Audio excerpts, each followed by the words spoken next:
ชั่วโมง กว่าเกือบ2 ชิวเชไปเรื่อย เพราะว่ามันถึงเขาแล้วเร็วกว่าใด ๆพอมันชันค่ เร็ อยวๆ ๆ ไป มันจะขึ้นยังไงเอา ไปเรื่อยๆ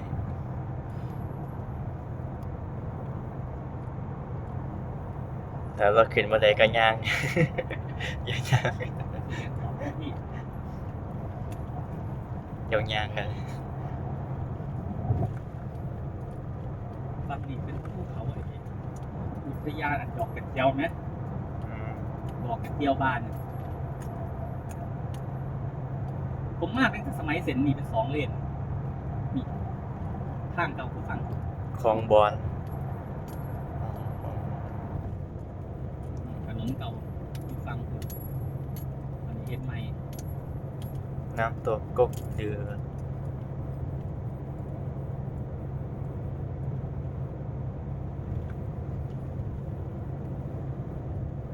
มันก็น่าเข้าใจมันไม่ได้วงเล็บอยู่ มันบอกนี้พระคุณทำสกินซื่อๆนะครับ ในวงเล็บก็มีอยู่ ชื่อเดิมน่ะ เขาไม่ได้ถิ่มชื่อเดิมในบัตรประชาชนถ้าผมมีในบัตรประชาชนชื่อเดิมมันแมนอยู่แมนหมดอ่ะ ก็ยังว่ามันเชื่อค่ะนั่นแหละค่ะ นักเรียนนายใช่ไหม อ๋อเขาปัดทิมนิเทศมันจบเขากับปัดทิม เจอ จบมหาศิลปกิจ จบแล้วเขากับถือดอกมงดอกไม้ไว้เห็นบ่น่ะปัดทิมนิเทศตอนสิฟังดูบดีเขาเรียกว่าปัดชิมนิเทศ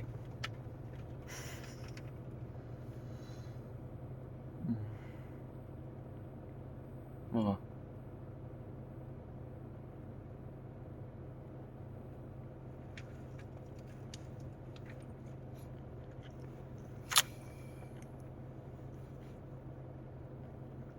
ตอนมาหาเขามันคือว่าบุญญา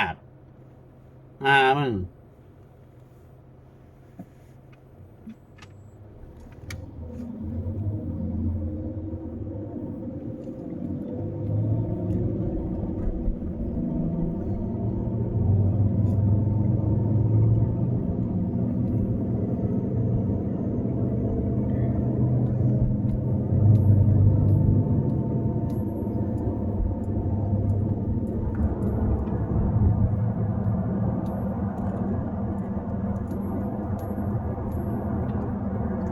เฮ้ยเอาละพี่นอตขาเข้า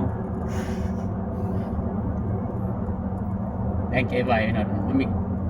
หยาดมีหยง 2 เลนแล้ว มันแห้ง 2 เลนมัน จนได้แต่เลย จนกว่าสิลงเขา เนี่ยเก้าเป็นน้ำก้อนสารเนี่ยนี่ วัว แต่ว่าบานถ้าเป็นทางชันขึ้นน่ะสิแยกเป็นตั้งขึ้นน่ะเป็น2 เล แจ้ น งแจ้เลย กลางลุ่มเป็นเลน วัวตาย เน้นรถตาครับเนี่ย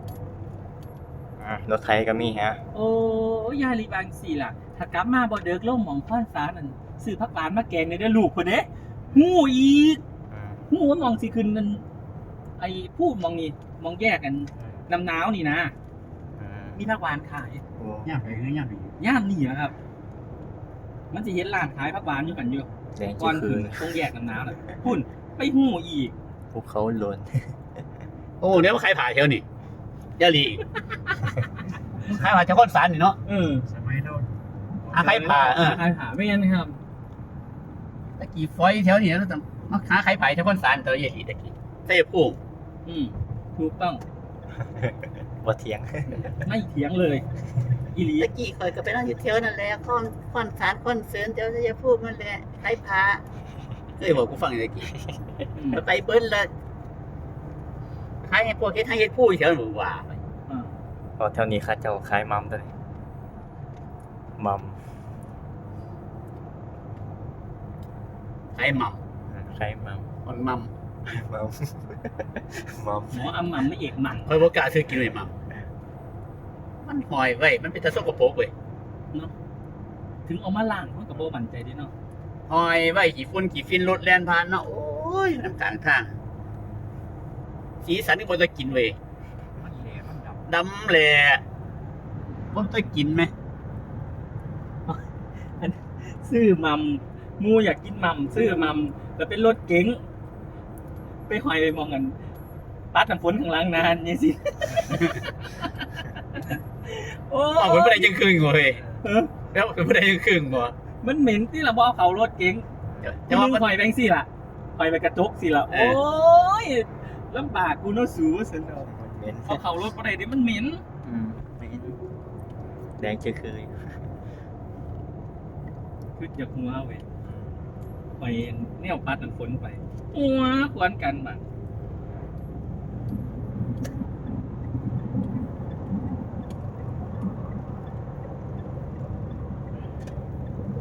นี่ขนาดขยายไรทางเลยเด้นี่ ยังอยู่สึกว่าแคมวะ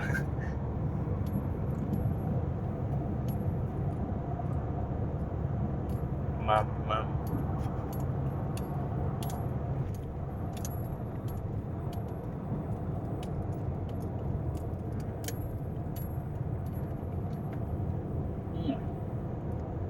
แต่สูแท้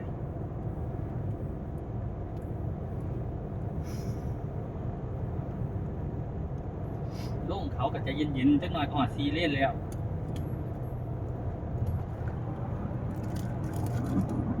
บ้านกินนอนมาสิ สบาย กินนอน รีสอร์ทบ้านกินนอน ไม่ชินแล้วสบายแล้วสิ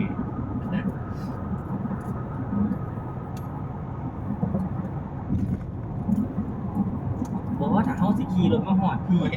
เว้นทางก็มาเลย ไปเที่ยวน้ำหนาวไปเที่ยวหยังถึงตัวเนาะเขาไม่ถึงมันนอนแถวนี้ฮะ เว้นทางก็มาเลย เอามันเหินมันหัวเขาเริ่มศูนย์แล้วเด้ ว่ามันก็มีอยู่ในวงเล็บของบัตรประชาชนน่ะอยู่หน้าตัวมันบ่มีชื่อเดียวอยู่หันมันมีวงเล็บอยู่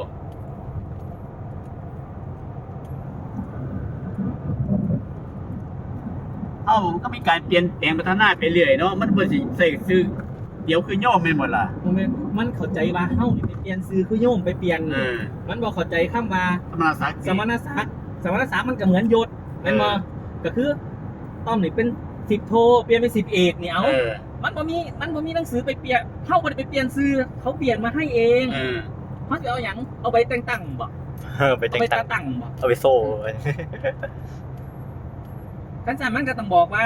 ขอสำเนาใบตาตั้งหน่อยค่ะแม่นบ่ตาตั้งเป็นพระครูเฮาสิได้เข้าใจว่าอ๋อมึงอยากได้ใบตาตั้ง กูกระจัดให้วะ นี่บอกว่าขอใบเปลี่ยนซื้อบ่ได้เปลี่ยนค่ะบ่เคยเป็นจักเถียง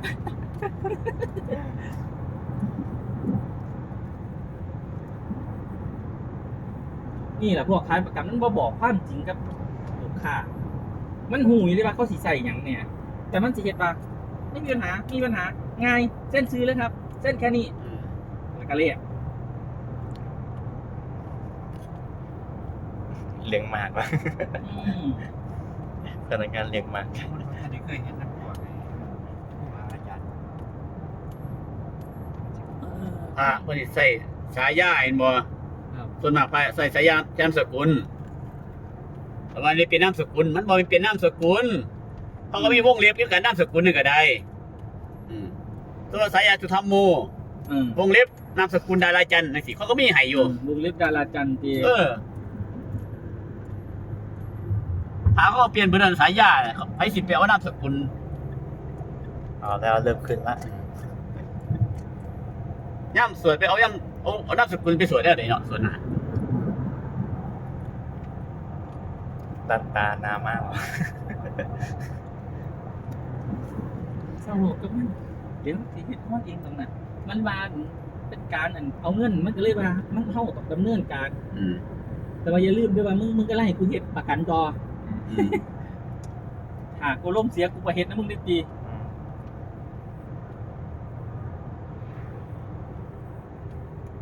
บอกแล้วกลัวครับ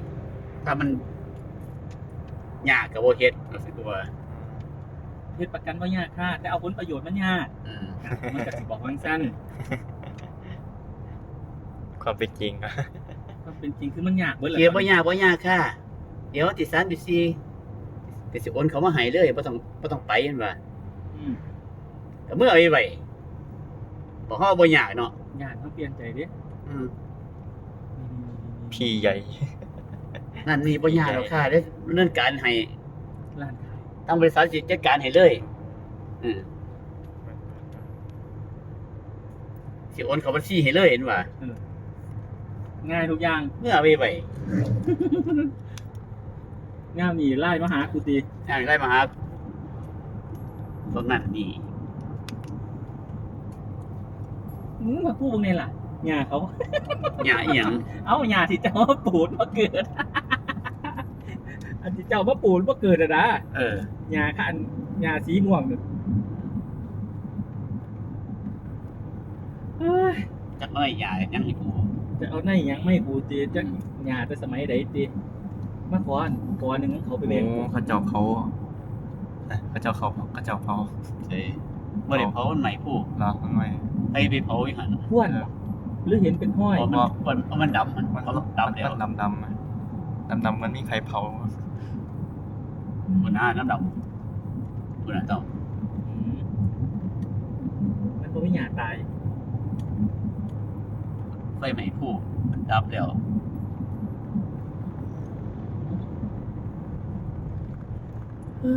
คือจะมันแป้นเปลี่ยนหญ้ามีเนาะจะบ่มีหญ้ามียู่บ่มีหยังไหม สิง เปลี่ย สาน ร ไปร้อยอยู่ สิงสารสายกับบะมี ครับ จะแซงขั้นอีแล้วก็จะเป็นพอขั้นไหม พี่ใหญ่ ยังบ่มีอีหยังนี่แม่เป็นไปลอยอยู่ทุกคนยังบ่มีหญ้ามีอยู่นี่ต้นไม้ยังบ่มีอันยามฝนบาดนี่ มาแถวนี้เขาใส่ชีวิตจังไดในผู้ก็นี่ก็มีหมู่บ้านเขาใส่ชีวิตจังไดสู้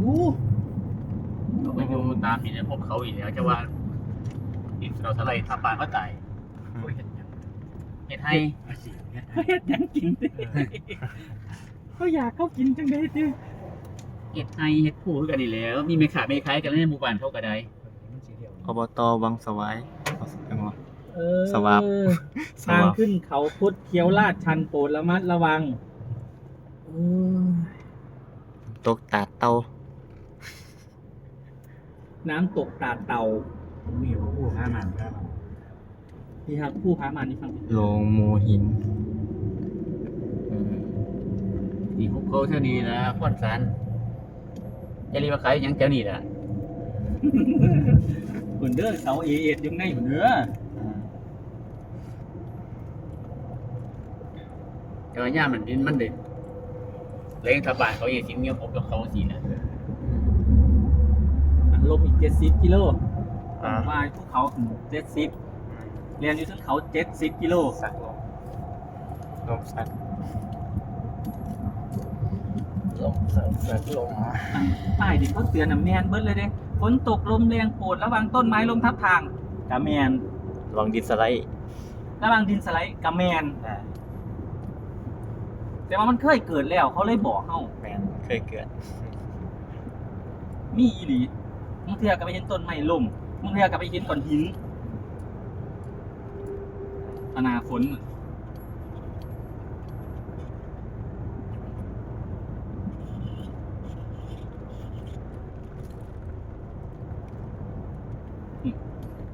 รถแต่ละคันทรงบ่ถึงทรงบ่ได้ หรือว่าถ้าเมาเสียเอาซื้อใหม่จะซื้อเก่าเห็นบ่เอาเลยว่าซื้อตามบัตรนี่ล่ะเฮาก็บอกนะ อ้าว เอาสันเอาซื้อเป็นซื้อพระครูเนาะถามเฮา อืม ผมก็เลยเอาซื้อพระครูนี่ล่ะ เป็นตะ วาน ยาน นะวานเอาที่ตอนเจ้าส่วนมากก็จะใส่ซื้อนี่ล่ะกูว่าซื้อเก่าบ่ได้ใส่กูว่าสินะตามบัตรนี่ล่ะค่าเอาวะกูว่าจังได๋ อ้าวหมายความไปเซ็นออกไปไง ขี่ปืนไปเลย แล้วนี่โน่นทรงไก่เด้นี่ ผู้แดงใจวายเลยนี่บางต้นไม้แถวนี้บ่งามมันต้องไปขึ้นหมองคนมองเขาจอดชมวิวคนถ่ายเอาจะมีแนวบังนั่นชมวิวเขาเห็นไหม 50วิ่ง50โอ้ เจ้าถัดมาเลยไป ครับ เมื่อวานกูก็บอกแล้วว่ากูสิบ่ได้อยู่ บอกสูนั่นสู้สิกูไปแนวใด เอาเอกสารไม่ส่งฉันบอก ให้กูแยกลางสมองเลย ว่างก็ว่ามื้ออื่นอาตมาโทษดิจารณะมาดีว่าซั่นอีมื้ออาตมาอยู่ว่าซั่นถ้ามื้อมามื้ออื่นบ่พอกันเอาอาจารย์สิไปไสสิไปพะเยาว่าซั่น อืม ไปจักมื้อก็หลายมื้ออยู่มันก็บอกนะ3-4มื้อพุ่นแล้วกูก็ได้ไปไกลแต่ค่าถามเฮาคุยกันอย่างนี้มื้อนี้ว่าขออันนี้แน่เขาว่า บอกว่าบ่อยกูเข้าไป เออ มองนี้มันก็ยังปลูกสตรอเบอรี่คือเก่ามาปลูก เอ้ย นี่ เคยปลูกมองได้เคยปลูกกับมองหันลาป มัน ลูก เคยปลูกมันก็เลยปลูกเนาะ แล้วเราก็ปล่อยให้ตายบาดนี่ อืม ยินบ่ ครับ อีกจักเดือนหนึงก็ปล่อยให้ตายบาดนี่รถกุมภานี่ก็ปล่อยให้ตายแล้วนี่ ก็มาสตรอเบอรี่บ่ได้เก็บจากสวนนี่เด้อค่ะมาขาย เอามาส่งรถมาส่ง ก็อยู่นี่บ่พอขายดอกค่ะ โอ้ยมื้อนึงมันสิเก็บได้พอกิโลอย่างนี้ปลูกซ้ำนี่แม่เก็บได้พอกิโลทำงานเขาปลูกบักโม่เนี่ยปลูกอยู่งานเดียวเนี่ยเอานี่บักโม่ขายไว้ปี บอกโม่เอามาให้เตาย่างไหนตายหลุดตี ไอ้งวดก่อนก็ตายหมื่นก่อนเอามาให้ก็ตายเมื่อก่อนนี่มันจะมาอีกเศร้ากลัวเศร้าไปเด้อบาดว่าสันดอกของใหญ่ไก่เป็นอย่างเต้าคอยตายว่าสันดอก เป็นยังไง มันกินเปียกบักโม่ เผื่อโม่มีสารพิษครับ นี่ยาตัวไอ้งวดก่อนโดนและล่ะเขาก็เลยกดพ่อเนาะเหมือนกดป่าโม่ก็เลยเอาไปให้เต้า เตาใหญ่หัวเป็นหยัง ตอนนี้ว่าเป็นหยังเต้าหน่อยตาย สวนสิไทยออกมาไหนดีสวนสิแพร่ดี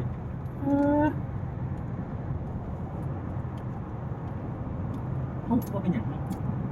เอ้าอยู่ข้างในเด้ เอา เอาไฟถ่ายมันแห้ง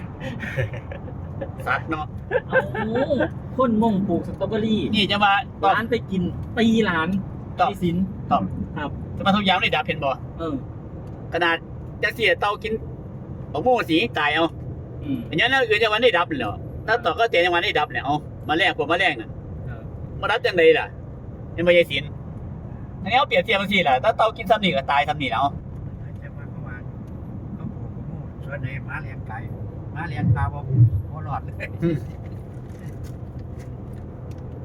แต่ว่าบ่แรกมาเรื่องมันตายเบิ่นเหลือจะมันบ่มีเท่ากับก็เต้น ลู นี่ กสิไปลูกให้กินสตรอเบอรี่เขาด่าเด้เขาก็ให้ลูกให้ร้านเขากินเลยสตรอเบอรี่นั่น นี่ เออแต่เขาขายเฮ้า เป็นยังคือไก่เข้าเลย เออ เอาเขาเหมือนว่าเขาฉีดยาเด้ นี่ป้าอันสวนบอกกันยังก็ตลาดภาคหวานน่ะนี่นะ นี่แหละที่ หนักแมนนี่แยกไปหนังหนาวนี่ปาดของแท้ ของแท้ เนี่ย อุทยานชาติน้ำหนาวนี่ทีเบิ้ลเลย โอ้มันก็บ่มีหยังแต่จะบ่พูดว่าไก่เอ็นมัน ฮะ ก็ไปหน่อยมันตายมัน ก็ตายเบิ่นเอาแต่ว่าย่ำนี่มันผู้ห้างเอา โลนไปโลน มันก็ใหม่ไปรุ่นเบิดน่ะก็ใหม่น่ะไอ้แกไว้จังซี่เห็นบ่นี่ สัตว์ปลามันอยู่ไสบ้าง เห็นบ่จะมากินหยังอ่ะตี กินหยัง ได้อยู่ในคุก น้ำหกอยู่หก ลูกคุกสินล่องสมัยสินะ ลองไปกินหมูตำเลยเนี่ยชิ้นบาทนี่น้ำหอมมันก็ซุ่มอยู่หอมเขามันซุ่มเด้ลงไปอยู่ข้างล่างคนแล้ว ถ้าด้านนี่ปิดสิ่งที่เฮ็ดให้ด้านนี่เปิดเร็วที่สุดคือสื่อพวงมาลัยน้ำเมียมัน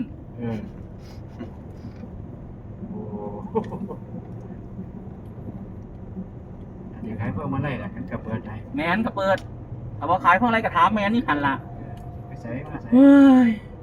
เมียนก็สิถือพวงมาลัยยืนขาดพวงมาลัยบ่ค่ะพวงมาลัยบ่เอาพวงมาลัยหนึ่งพวงนึงคือปุ๊บจ่ายเงินก็เปิดให้เขาไป เขาเมียนเป็นเมียน เมียนเป็นเปิดขาย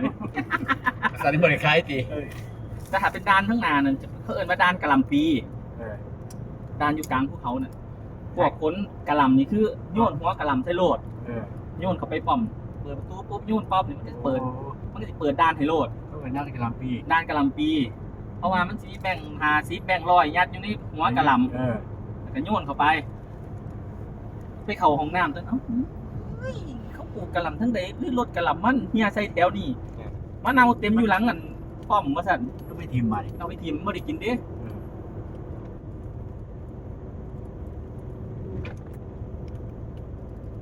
เคยขนทุเรียนกลับมาแล้วมันถามนู่นนี่นั้นอยากกินทุเรียนน่ะนะบ่กล้าขอก็ว่าโอ้ยพี่ว่าซั่นว่าสีเด้อซั่นเจ้านายสั่งผมเลยได้ซื้อไปฝากเพิ่นซื้อไปเพิ่นว่าซั่นเลยบ่ปากไปครับเชิญครับเห็นเฮาเอาลงรับแร่มาโล400 500อยากกินว่าโอ้เพื่อเฮาอยู่หันบ่เปิดเที่ยเจ้านาย ดิ้นโดนเมื่อคิดยังไงคิดว่าหอดคุณตัวแรกนี่หอดบ่องนอนนี่บ้านหอดเด้พะเยานี่ ยังอีกมือนึง นอนกลางทางนี่นี่ เอาไปกันจ้า อีกมือนึง ฮะเอาที่เขาใส่พุ่นแล้วพิษณุพุ่นแล้ว ตอนนี้เขาไม่ใส่ เอาสิไปเพชรบูรณ์ ไปเพชรบูรณ์นี่ยันบ้านเครื่องทางนี่นี่มานี่ ชันละเดือดชันละ ยินบ่บ้านเครื่องทางนี่นี่ เฮาสิเห็นสร้างช่วงไอ้ กระแรงมันขึ้นไปนอนอยู่แถว ต้นสนครับต้องขึ้นไปอีกจังหน่อย จังหวัดแพร่ เริ่มชันแล้ว ป มั้ ลาง สนครับปลาสน3ใบสน2 ชัน เคยเห็นบ่แพร่คือ สิมีสร้างเพราะแถวนี้เป็นเขาชัน ฮะ ผมก็เห็นประจำครับ จะตัวเอาไปโดนอะไร ใช่ครับเห็นประจำเจ้าไทยโซเชียลอยู่บ่ ฮะ ลองปิดโซเชียลกันนะสิ ว่าประเด็นเซนิส บ่มันสิรุดเด้บ่ได้เด้ถ้าถูกโพสต์ บอลลงเมืองไว้สิเปิดทางไปให้ตะฟองมึง มาผ่านเนื้อเธอหนึ่งไปเข่าปตทนี่ต่อ ครับ วิ่งเขาวิ่งเขาปตท โอ้ยไปรถจ้าปาเจโร่ไปอนุญาต ไปเลย ไปจ้า โอ้ยมันมีสู้ไตตันตัวนี้โอ้ยน้องคุณเข้าไปเจโร่ครับ เขาปตทนะไปนาเป็นมาย่ำหนาวเนาะ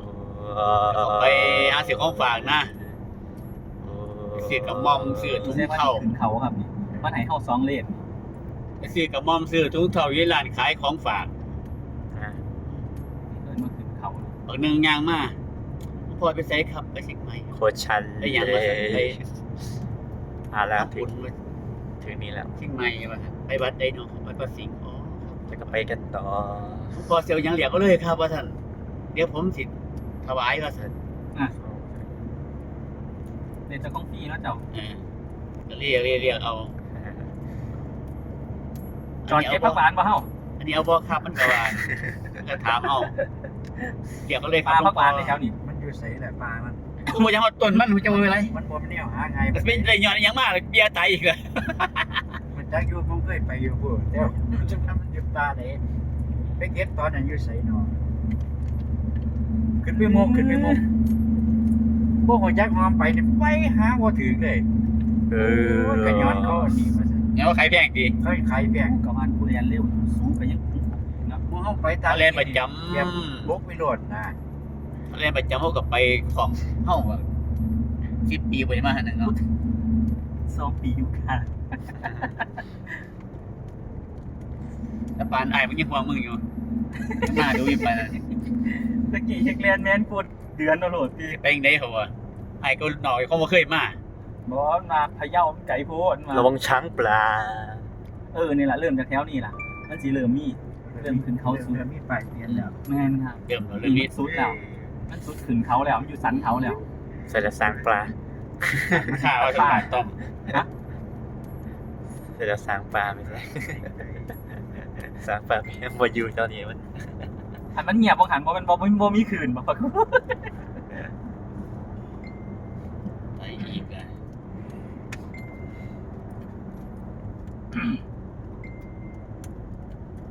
พูดอะไรเนี่ย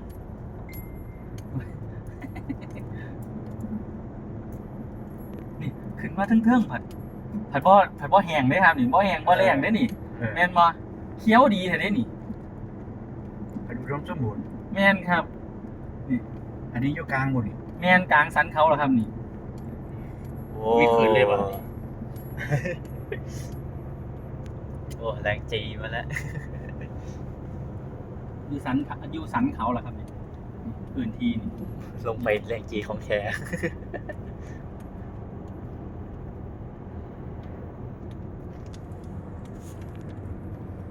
มันจะมีหอคอยดูกระทิ่งหอคอยดูสร้างอิหยังสิแหละ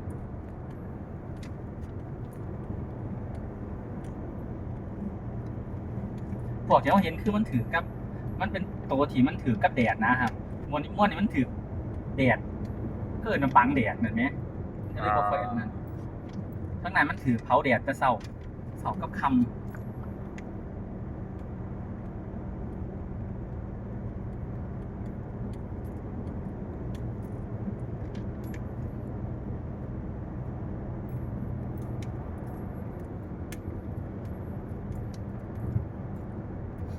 ระวังสัตว์ป่าข้ามถนนมาสั่นไปเล่นโอมาก นี่จะแซ่จะสัตว์ตาย ยังคาอยู่อย่างโอ้ ตาย ย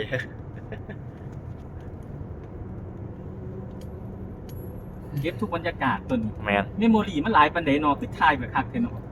ร่อยกว่า เทละใบบ่ บอมาถึง1 เทราไบต์แค่200เอง ว่านี่คือทางที่จะฝ่าบนนะบนที่จ่าเอ็มนี่จ่าเลย เอาไงเลยหรือมันลบบ่ได้บ่ ลบได้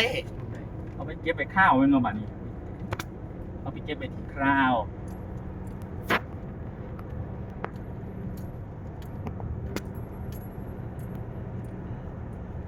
เด็กบอกกินไก่ว่าจานใหม่ได้ซุ่มทาน นี่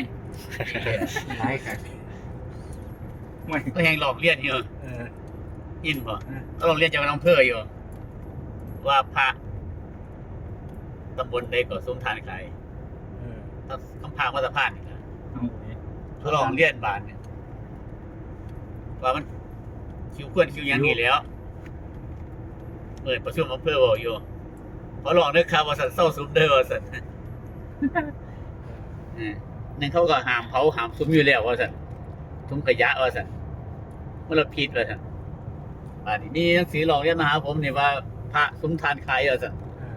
พระซุ้มทานขายก็มีแต่ตำบลรับพากับหัวตะพานนะว่าสันเนาะ ส่วนนั้นน่ะดี ส่วนนั้นล่ะเป็นไปลองเรียนอย่าง กรีดยางกับส่วนนั่นน่ะจี กีดยางกับส่วนนั้นล่ะ ก็กินยาง พระกรีดยางพระเลี้ยงงัวพระซุ้มทานขาย เลี้ยงไก่ นี่สารพัดสารเพพระเลี้ยงไก่ เอารอด พระเลี้ยงไก่ให้ข่อยไปเว้าให้ทุกข่อยไปเคลียร์ผิดอีก นี่ต้นสันนี่นี่แหละสันเขาที่สูง3 ใบ เดี๋ยวมีสารพัดเท่านั้น มาเศร้าได้ก็เศร้าเที่ยไปแล้วก็ กสิมาก็คือบ่ซื้อไปเฮ็ด สิมักเนี่ย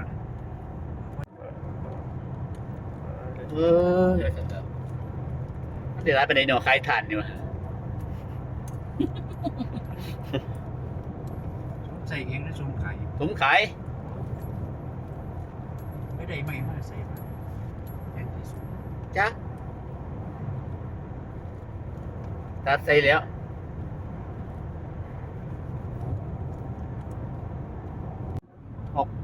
ผมบ่มีเงินลูกพี่เนาะเขาว่า เทศกาลปีใหม่รถจอดเต็มแถวนี้ ไอ้เนี่ย มานอนหนาว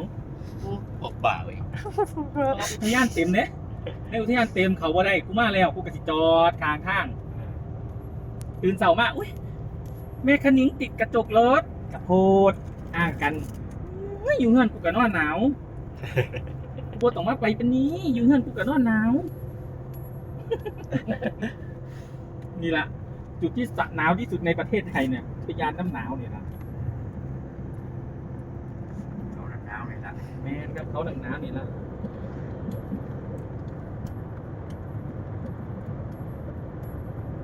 ยุ่งเงินนุ่งกันหนาวค่ะโฮมประโฮมจนหนักค่ะก็ต้องมาพี่ดอกที หนาวจนเย็น หนาวจนเย็น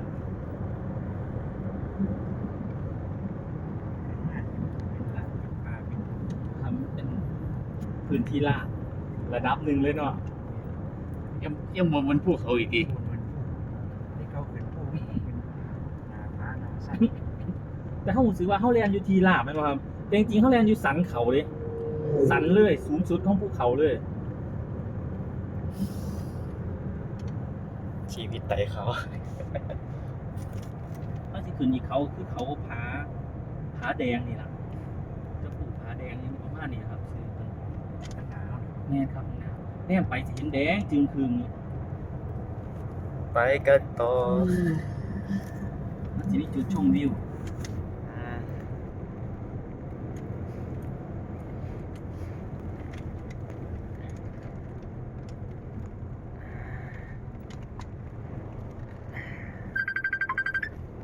อืม มาสั่งมีคืน สร้างนี่คือไม่รอดตัวนี่ นี่ก็ชิมตัว หาเนาะ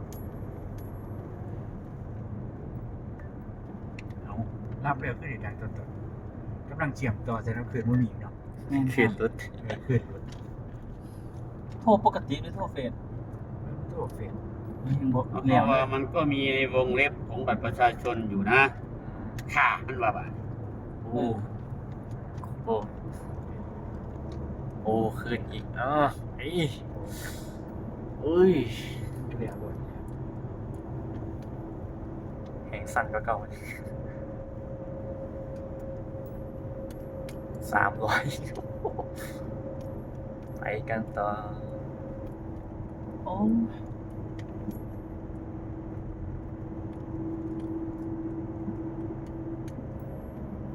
ไปกันต่อขับกับปานสไลเดอร์แล้วมันนี่ พวกนี้เขาอยู่ในขาบเรียนนี่ไปดีๆเด้เรียนไปนี่กูบ่ได้แจ้งไปกับไปนะบัดนี้ระว่าให้ไปบ่ไปบัดนี้มื้อนี้บ่ได้สอนเด้ ได้บอกไป ที่บ่ไป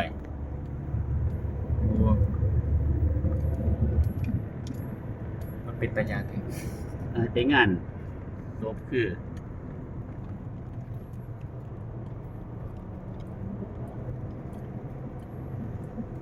แต่ถ้าเป็นในช่วงในสอนโรงเรียนนี่ไปแล้วนี่บ่อยู่พอเสนอหน้าไปเอง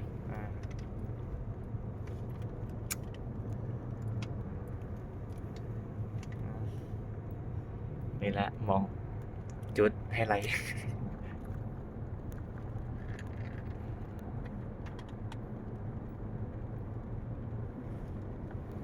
มันสิลงไปห่วยเป่านี่ล่ะประมาณนี้ ไม่เสียนจริงทำไม่ได้ เลี้ยงมาพอดีมารถช่องสัตว์แบบนี้เสียว แม่นครับรถสองสันบ่น่าสิมาเส้นนี้ เพิ่นเตียนดี เดี๋ยวผมก็บ่ได้เรียนเร็วหรอกนะ ถ้ารถสองสันเขาสิแล่นเส้นลุมครับแล่นเส้นชัยภูมิเขาสิบ่ค่อยขึ้นน้ำพวกรถท่องเที่ยวน่ะ เพราะมันแชน มันแล่นยากมันยากรถเขา หลายโค้งมันกวย แล้วรถเขามันขึ้นเขาลงเขาสิมันเบียงเบรกเบียงคาด เพิ่นเตียน เป็นรถพอมาควรมาเสียนี่ว่ามาซิวไต้ตัว นะครับเคยมาห้องมาเส้นนี้ว่ามันตรง มันไกลสุด มันใกล้สุด มันหามาเสียนี่ โอ้ my god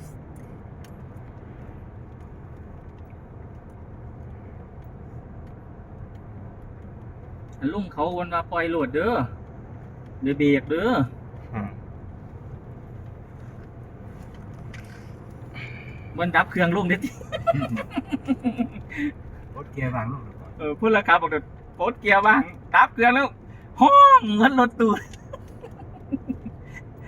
มันขนทุเรียนเด้มาสนุก เรียกว่ามันสิประหยัดน้ำมันดี ประหยัดน้ำผมก็นึกว่าประหยัดน้ำมันมาสั่นโอ้ผ่ามึงเอ้ย เด็กกายเลยดิ มันอยากตายบอก ร ว่า ถบ่ได้ที่ไหน บ่เป็นขนทุเรียนเด้อ เขาก็ดับเครื่องเรียนไปทุกคนทุกขั้นนาที อืม พุ่งรถบ่ได้ มันกล้าแซงมัน เสียงตัวมันว่า การโพลืดมาทีนี้ตีต้อง ครับ การโพปุ๊บมาทีนี้ตี โอ้ยงั้นผมบ่ไปเด้อแซงมันเคยเรียนนะรถม่วนน่ะ เนี่ยโพไม่ดีเลยอ๋อมาจบ นะครับมันบ่ ไอ้ พ เสียง อจะดีนะ เขาโค้งเขาแยกแล้วเป็นยังพอกันรถนะ มันต่างบังเอิญ แยกบันซาบันเซอร์นี่โว้ยเผลอเลยว่าโหลด กับอันนึงก็ไปพอมองทางบ่ดีเนี่ย ทั้งหลังเขาบอกซิปขั้นคุณพี่น็อตต่อกันมา ห้องข้างหลังอีก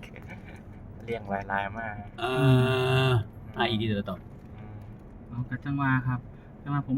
ต้องใช้สมาธิ ซึ่งเข้าไปก็คือว่ามันวัดดุวัดใจด้วย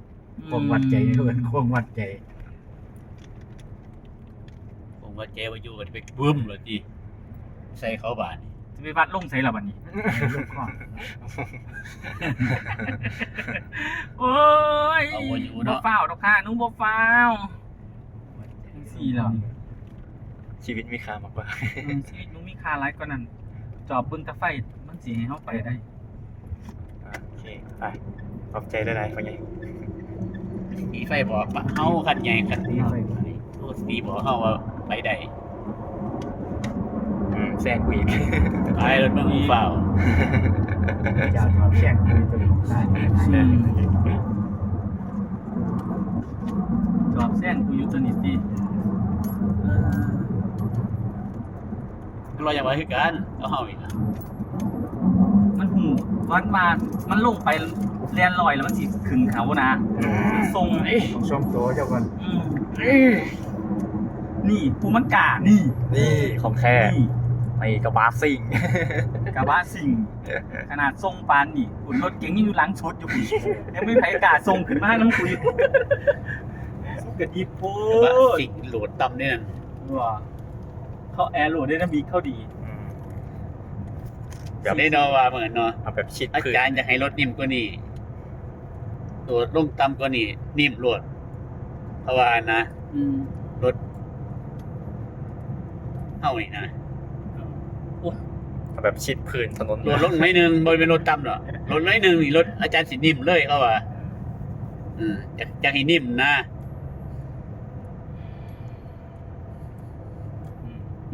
เห็นว่าเข้าไปมันเขายังกล้าไปวิ่งเรียบไปเลยมันแช่ง ว่ารถรุ่นนี้มันสูงกว่าอีกนึงแต่กับผู้ที่ยังมันนิ่มน่ะโหลดลงน้อยนึงเขาว่าสินิ่มเลยเขา เป็น ว่า จังหวะนี่ครับเป็นจังหวะของแต่ละขั้นเลยดิ มันเป็นน้ำมันของตัวนี้ พอรถคันอีก ยังรถ รถคันนี้ แกยังไง โล่งครับรถเปล่าร ถเข็นเข็นหน่อย จุดชมวิวแรกโบแวะเนาะไปพุ่นละพาสันแก้วพุ่นละ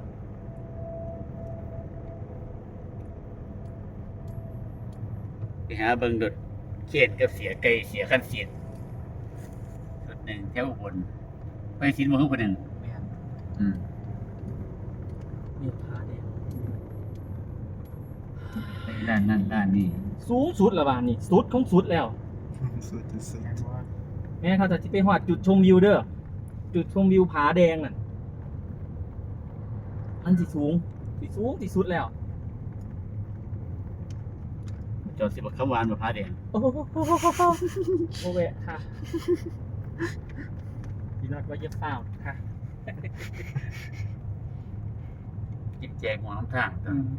ฮะหัวใหญ่รีบานสื่อเห็ดหอมมาเด้อเพิ่นมาบ่ได้แล่นเส้นเห็ดหอมว่าสะดอกบ่ได้ออกเส้นลำปาง ใกล้ดีดีไล่เรื่องนี้เลยอย่างนี้เนาะจะเจอยังไงเนาะ คือ สิ พ่อ จะสินั่งคืดนี่ แม่น ลูกชายกูจะเป็นเหนือกูสิกินยังหนอ เออ กูสินั่งคืด พอเราเคยหูว่าหม่องใดมีหยังเด้เออ ยินบ่ จ้า สินั่งเขียนบัดว่าเป็นผู้เหล็กเนาะ นอนคือนั่งคือผักหวานก็คือออก คือพ่อนั่นคือพ่อนี่ ก็เลยว่าบ่ได้ไปเส้นเห็ดหอมแม่ป่ะถ้าสั่นบ่เป็นหยังว่าซั่น อีฝนตกมันก็เซเว่นบ่นะหัวจูจีเลย แต่ว่าคนต้องเป็นพี่ต้อง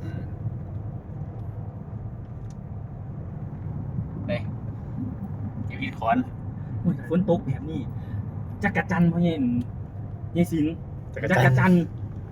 กรจันทร์ทอด แม่นตัวละบาทเลยผมเคยซื้ออยู่ แล้วระบาด นี่ตัวซ้ำนี่โป้นี่ จักรจันทร์ทอด บ่แม่นตัวน้อยๆคืออีหมวยมาขายเด้ เอาจอดซื้อได้ นี่ แต่ว่าต้องขากลับจังว่าผมว่าตลาดแมวนั่น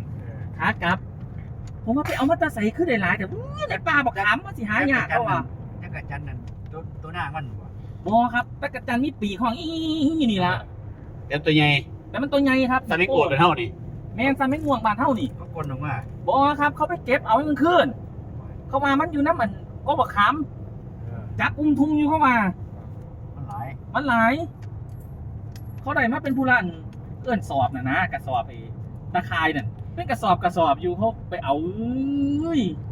ใหญ่ก็เยอะมองซอมจอง เหร วะ คนบอก นี่ครับนี่ นี่เบิด มีบ้านคนครับข้างล่างมีบ้านคนอยู่โตเขามาปุ๊บเจะของบ่พ้นสิมาเบียดเฮาบ้านเฮาก็ต้องเบรกมันมา ไปบ่ได้ เออ กระเบียนเขามา เตียงเขามาเบียดหมูบ้านนี่ความเห็นแก่ตัวน่ะ มันก็สิว่าอย่างเป็นยังคือบ่ไปมันคือบ่ไปล้อมๆอยู่เลย แล้วถ้าเจ้าเก่งเจ้าก็ไปโลดปากกับเพราะว่า รอบหลังนี่ เสีย เออ อย่าตื่น ขนาดหอดเจ็ดตัวมอยสูงที่สุดนี่ โอ้นี่อยากให้พานแล้วเร็วใกล้แล้วล่ะต้องไปหามันเลย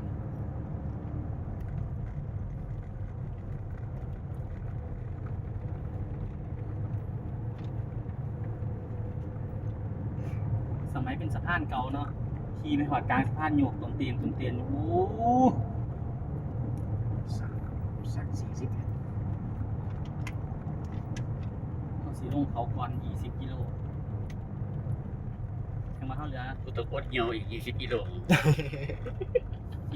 40ลงเขากับมันมามีอันนั้นด้วยฮะ มันเริ่มจากปวดเหี่ยวเลย 30 กิโล เริ่มเปิดเงียว เออเหี่ยวบ่ได้เที่ยวนี่ ไปเริ่มเปิดเงียวตั้งแต่ตอนกินข้าว ค่ะ เดินก็บ่เหี่ยว เป็นแนวไหน ฮะเจ้าที่เจ้าทางหลายเด้ จะไล่ เออ เริ่มแล้ว แม่น แท็กซี่อะ โอ้ กระตุ้งผู้ตะไลหลายห้ามจอด เทเลมองเทเลบอลเข้าหมดจากดอก แม่น กว่ามึงสิเก่ง สารบอลมีเจ้าที่เจ้าทาง มาแซงเฉ มัน พาะ คือปวดแท้ ก็คือทงหน้าเอาได้ยายศิลป์ มาแซงเฉพาะเฮาได้ กระยานนี่กันล้า ไปที่บ้านยาวๆอยู่คน ที่ขนาดพวกเป็นผู้ใหญ่ไปเลยไปแถวถ้าสมุนไปนำต่อตอนนี้แถวเซนาแถว เนี่ยเขากับเปิดไฟได้ว่าอย่าแซง ผู้เห็นรถเนี่ย กูสนไปอย่างเดียวกูรีบ นี่แล้วบางทีรถไงมันก็เลยบ่อยากเปิดให้ข้านคนมัน เนี่ นี่ ยน้ำพูดนี่บอกเล็กหน่อยสู้ๆจะหาปากจอบไปเลยผู้ที่เฝ้าเองไปนี่กัน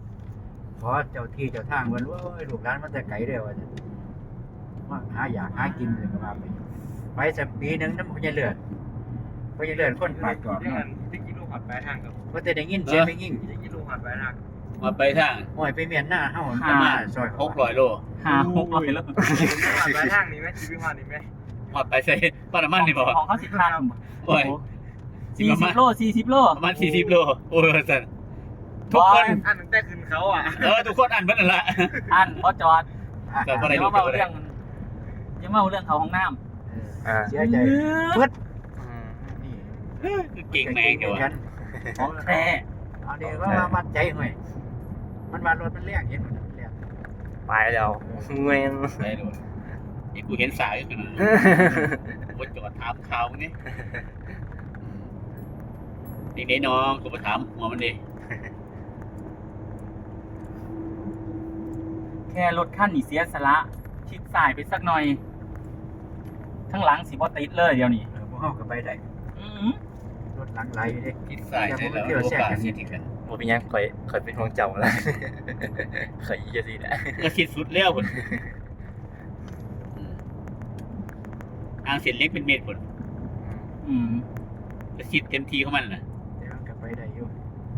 กล้าปัดใจคือเขา จะได้รับผลมาอีกแล้ว น่ะมันก็ตีไฟฟ้าบ่ให้เฮาไป เก็บแมพ ไปเลยทางใดไป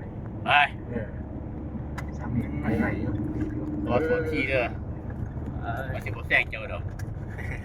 เขาเจ้าหันโดนละ น่าจะไป ลองไปแฮกบนขี่บนเหี่ยวอยู่นี่ ก็จะมาเปิดยาว ป่วยกันเบิดนี่ป่วยกันเบิดนี่ คนขับอันนี้ปวดค่ะ ๆ เอาละ เนี่ยแล้วคนเขาขอซับปรับ จอดใช้กระเงี้ยวจอดใช้กระเงี้ยวติ เดี๋ยวแล้วคนเขาเย็บปรับอยู่นี่เอาโดนเนาะ มาหอดฟังที่คือมีเมฆฝนสิตกเอาบ้านเฮามาคือบ่เห็นแบบนี้จักเทื่อเอา แต่แต้มมองมันสิตก อาจจะได้มีกี่ฝาตัวเต็มที น่าทั้งเพิ่นคือมีกี่ฝาต้นเต้น อื เอ ม อ ช่วงเซ็ตเท้า ฮัลโหลฮัลโหลอยู่ทั้งคู่เลยคู่เขาดำน้ำอะไรเนี่ยอยากเขาอยู่ไม่ได้กินเขาฟังเสียงกินเขาเนี่ยฟังเสียงกินเขาเลยเงี้ยแมวเงี้ยแมวแม่น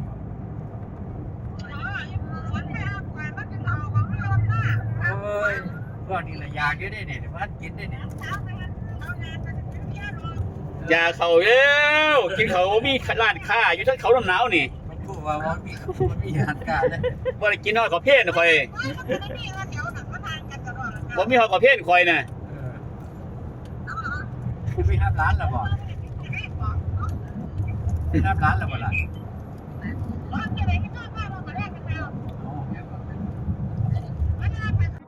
่สายมือนี่ โอ้น่ากลัวจังเลย กูคือกดกันแต่ปันเอากูอยู่หน้าหมู่เอาทราบสิว่าเป็นย้อนกูอีกล่ะปาเจโร่คันนั้นละแม่งครับทราบว่าโลสิว่าอีกล่ะ มาตายแต่อำนาจ ถ้าอุบลมันสิ ว่าให้อุบลมึงติ ไปอุบล มึงบ่เคย แสดงว่าบ่เคยมาเลยเนาะบ่จักทางที่ว่า บ่เคยมาเลยครับทราบคือใครอยู่มันว่า เออ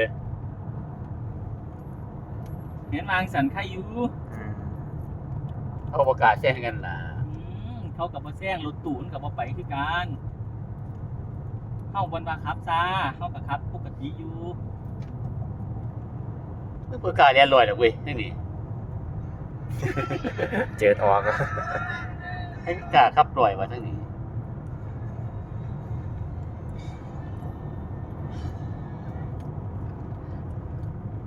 มีหน่อยเวลาหอดการทำเบิร์ด เกมกินเบิร์ด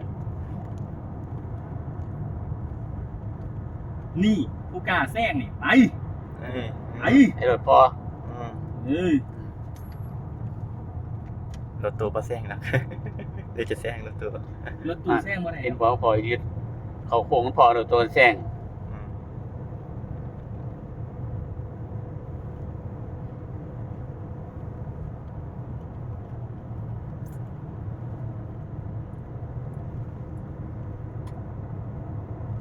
จริงๆมันก็บ่ตะยานดอกเพราะว่าได้เรียนแบบขึ้นโน่นจี๊ดกันโหลดนะ คนบ่เคยมาครับกูบ่เคยเที่ยวว่าเจ้าก็บ่อยากเที่ยว เขาคอน่ะมันจังเป็นตะยานขึ้นเขาคอนไหม แม่น ไม่ใช่สินว่ามันนั่นเอียงกับสวนสยามไหมปักซักกล้องหุ่นแล้วก็ดีดขึ้นพุ่นไหมรถนั่นไหมตอนมาเที่ยวตอนนั้นโอ้ยก็วีระเป็นเน้นมาก็บอกเติงกับปวดตอนนั้นไปฝรั่ง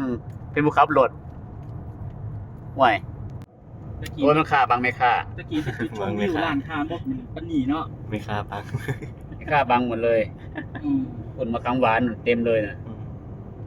มะขามไรเป็นไร เออ บ่ยากมะขาม มะขามเพิ่มบ่มีบ่ฮึ นี่ฟังบอก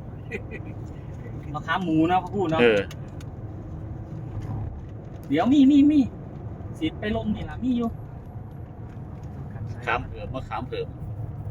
นี่แสบวะ ลงไปหาหน่วยตองได้บัดแล้วก็สิลงเขาแล้วบัด เวลามองสิลงเขามอง เดี๋ยวไปเห็นมันสิไปเห็นมัน ยังก็ผ่านนะ ต่ำบ่ มันขึ้นพ้นบ่ เอ้ย นี่ลากขึ้นมานี่ มันก็ต้องขึ้นได้แล้วมันเคยเที่ยว เออ ท่านบ่เคยมาแล้วรถบรรทุก อืม เขาเกิดว่ามาเก็บเอาดอกหญ้าวะ ดอกหญ้าอีหยังอีก นี่ ดอกหญ้าม่วง บ่ว่าดอกหญ้าไม่กวดนี่แหม หน้าแคมป์นี่ ครับเอาไปเฮ็ดไม่กวดเด้นี่นี่ละหญ้านี่เราเอาไปเฮ็ดไม่กวดแต่ว่าต้องเป็นดอกที่มันทันได้บานดอกที่เขาก็แหลมออกมาน่ะ มันหลายเนาะเขาก็เอาอยู่ข้างทางก็ไปเอาบนทั้งล่างคน สิเก็บยากดิ กลางทางเอายากเว้ย โล30 บาทเด้อนี่ ปุ่นเขาไปเอาของล่างแห้งไหลาย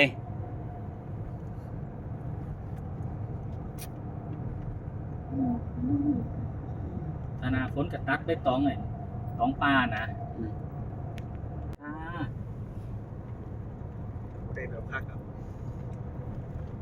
ใกล้แล้วลงแล้วลูกอีกเจ็ด10 นาที10 นาที20 นาที ปล่อยปุ๊บแกกันยอสำนีมันทบไป ขวดน้ำเปล่านะลูก ว่าเราไปกินหมูฮันนะ ช่วยได้ตัว เอาแต่อย่าหวดรถดิ อย่ามาหู้มันหน่อยเด้ อะไรมีข้างหน้าเป็นก่อสร้างก่อสมก่อสร้างนี่เนาะ รุ่นนี้ฟันน้ำเปล่าเอาไปอยู่ครับ เต็มตี เขตทรายหินร่วงมัน ตอนนี้มันบ่คือตอนนั้น เฮ็ดอันนี้ครับกันหินหลวง ติดกันหินหลวง โอ้นี่ จะจัดค่ายอยู่ว่า ค่ายดิแม่นแล้วก็สิเอาปูนมาฉีดได้บัดฉีดคือเขาพ่นน้ำนี่แม่นครับ เป็นดินสไลด์เนาะ แม่นครับ ชิ้นส่วนเขตก่อสร้าง ตอนนี้ลงหุบเขายอง อีก500 เมตร ประมาณ500 ไปกันต่อ ลงเขา500 เมตรโอ้ย โอ้ยไปกันต่อ อันนี้เอาเบิ้งบาทนี่ ๆไหนล่ะ นี่ละข้างหน้านี่ละค่ะ ชะลอกัน นี่ละตมอที่สูงที่สุด บ่ได้แวะค่ะบ่เข้าเว็บไซต์พร้อมค่ะบ่ต้องถ่ายค่ะ แล้วก็ท้ายกล้องท้ายอีก ถ่ายรูปรถเฮาแล้วต้องเอาไปเข้าเว็บไซต์เขาอยากได้รูปรถเฮาก็ไปเข้าเสียเงิน50 บาท ไปโหลดเอาในเว็บไซต์มา น่ะ โอ้ ยิ้มโฟโต้นี่ก็สิถ่ายมันมีวัดบ่เห็นจนหอดพาดำหนาวโอ้จนหอดอันแคมป์สนจนหอด เดี๋ยวดูเราคิดต่อวันจีนกับ หา กิน ซอ ไหน ยแก้ว อีก แม่นครับในเฟซแม่นครับ กินเหรอกันนี่รูดลงไปติดต่อกับกินไหน ไปโหลดเอาในเว็บมันครับ ในเฟซบุ๊กมันชื่อว่ายิ้มโฟโต้นี่ครับ เขาเฟซบุ๊กกับคำว่ายิ้มโฟโต้ถ้าต้องการรูปเขาก็ไปหาเบิ่งรูปเวลานี้ผ่านตรงนี้สินะครับเพื่อว่าวันศุกร์ที่ 21 เวลา 12:59 หรือ 13 นาฬิกา เสีย10 บาท เขาก็เสีย50 บาท โอนเงินทุกวอลเล็ตให้มัน50 บาท มันก็สิบดล็อกรูปให้เฮา มันวัดคือว่าเอาล่ะ มันบ่เห็นหน้าเฮาได้เห็นแตะรูปรถเฮา รถได้ซื้อ แม่นรถเฮาก็สิกายเส้นทาง เส้นทางนี้รถ แม่นครับ ผ่านมานี่ แม่นก็สิเป็นรูปรถเฮาขี่ผ่านสะพานห้วยไปสิไปทางไหนก็ไป ถ้า ค่ะ ไปคนแก่นนี่เห็นรวยตายโลดเจ้าตัวเฮ็ดหยังอันนั้นมันเงินโลดขี่รถละโลดเห็นบ่นับเอารถละโลด